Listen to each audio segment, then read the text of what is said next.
C Joseph Vijay எனும் நான் சட்டப்படி அமைக்கப்பெற்ற இந்திய அரசியல் அமைப்பின்பால்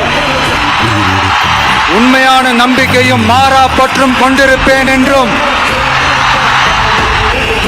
ஒப்பில்லாத முழு முதல் ஆட்சியையும் ஒருமையையும் நிலை நிறுத்துவேன் என்றும் தமிழ்நாட்டு அரசின் முதலமைச்சராக படியும்